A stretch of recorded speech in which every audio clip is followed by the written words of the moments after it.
कुमार राघव राजा।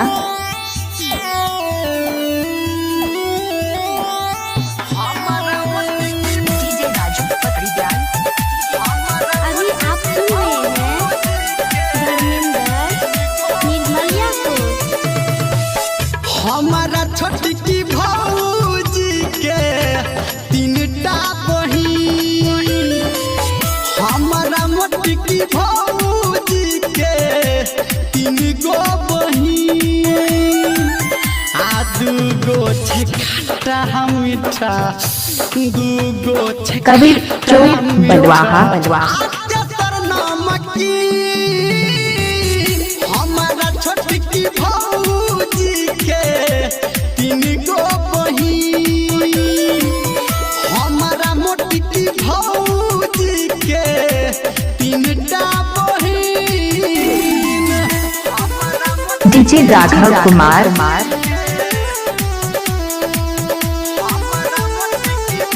Gayatri recording studio मजेपुर चूड़ी बाजार।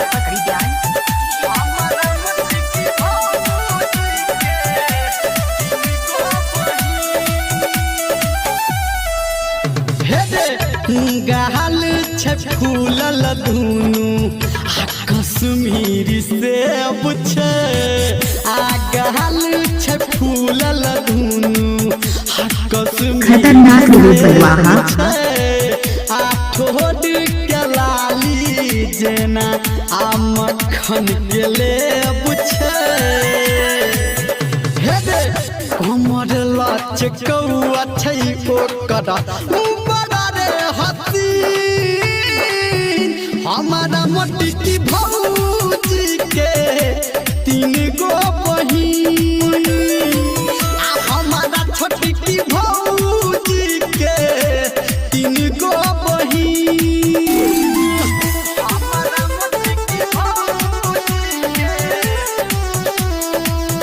हमारा मोटकी, हमारा मोटकी, डीजे राजू पकड़ी ध्यान। हमारा मोटकी भौजी के।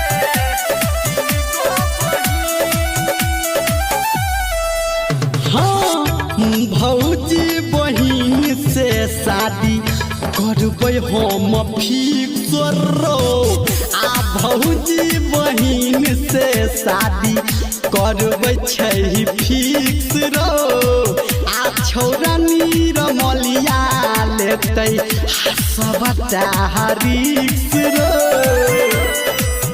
हाँ, आ ओकर सुरतिया हम देखबै रात दिन, हमारा छोटकी भौजी डीजे राघव कुमार। डीजे राघव कुमार। हमारा मोटकी भौजी के तीनटा बहिन, आ दूगो छै खट्टा मीठा, दूगो छै खट्टा मीठा, आ तेसर नमकीन।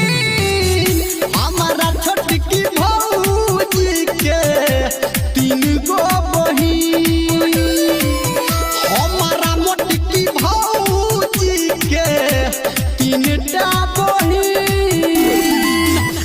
Mobile number 95970701 mobile number 91 96